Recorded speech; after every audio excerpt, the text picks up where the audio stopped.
ताकू बिना गलती रे 22 वर्ष जेल रो सजा मिली जाए।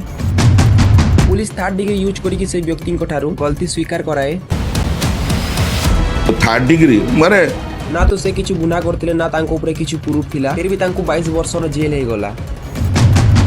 तांको परिवार रे केही नांती तांको छोना, तांको मां को मध्य मृत्यु हे सारिछि। तांको पाखरे खाइबा पीबा रहबा पई किछु व्यवस्था नै।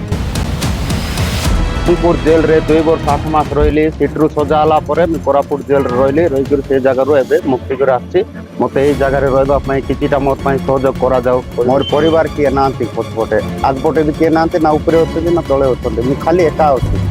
अर्जुन जेल रे थई कि मध्य से निज दोषर अपील करिथिले कि मु गलती करी नै बोली, बट से अपील आगो को बढ़ीबा पई 3150 दिन रो अधिक लागिथिला, अर्थात प्राय 9 वर्ष डेरी हेतिला। परे से अपील सुप्रीम कोर्ट को गला परे सेठारे तांको एविडेंस देखि तांको दंड मुक्त करा जायथिला। बट एठारे सबसे बड़ा प्रश्न हेउछि जे तांको 22 वर्ष रो दायी किए हेबो।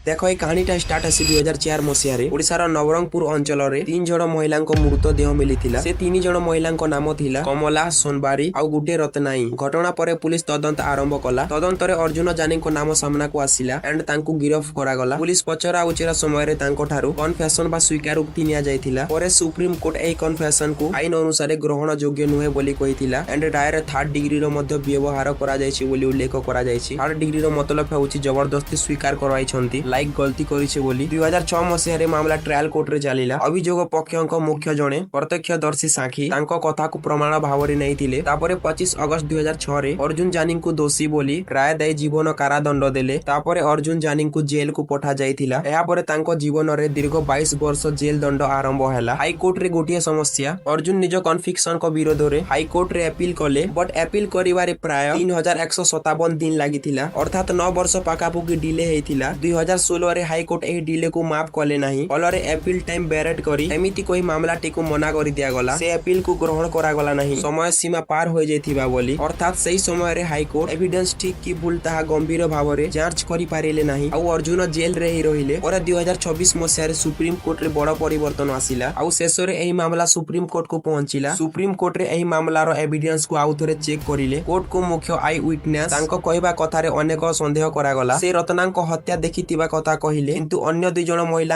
हत्या निज आखिरे देखितिबा कथा कहि नथिले। परे कोर्ट एही कथा को बहुत गुरुत्व देले आउ कहिले एही एविडेंस एते मजबूत नुहे जे अर्जुन ही हत्या करिथिले बोली निश्चित करा जाय परिबो नाही। तेनु 4 अगस्त 2026 रे सुप्रीम कोर्ट तांको कन्फिक्शन को रद्द करी अर्जुन जानी को दंड मुक्त करिथिले। बट एठारे प्रश्न उठुछि जे भावंतु जणे मଣିଷ निज जीवन रो 22 वर्ष जेल रे काटी देले। जे समय से तांको परिवारक सहित रही पारि थांते, निज जीवन गढी पारि थांते, सही समय आउ फेरी आसीबो कि नाही। सेति पय सुप्रीम कोर्ट तांको केवल दोष मुक्त करि नाहंती। Koraput district legal service authority and district administration तांको रिहेबिलिटेशन एंड रिसेटलमेंट रे अर्जुन माझी को सहाय्य करिबा को मध्य कहिसंती। अर्थात एबे तांको पुनी थरे तांको साधारण जीवन को फेरिबा पय सहाय्य मिलिबा दरकार। बट एही घटना रे गोटिए बड़ क्वेश्चन होउची, जदि जणे निर्दोष लोक 22 वर्ष जेल रे रही थांती ताहाले से 22 वर्ष किए फेराइबो। आईन काम केवल दोषी को दंड देबा नुहे, वरन बिना दोष करिथिबा लोकन को मध्य दंड देबा। बट एटा आईन को ध्यान देबा दरकार जे बिना दोषी को केबे दंड दिया नै जिबार कथा, सेटा भी बिना डीप प्रूफ रे। अर्जुन आज दोष मुक्त हेले सिना, बट तांको जीवन रो जो 22 वर्ष जेल रे बीती जाइछि से 22 वर्ष किए फेराइबो।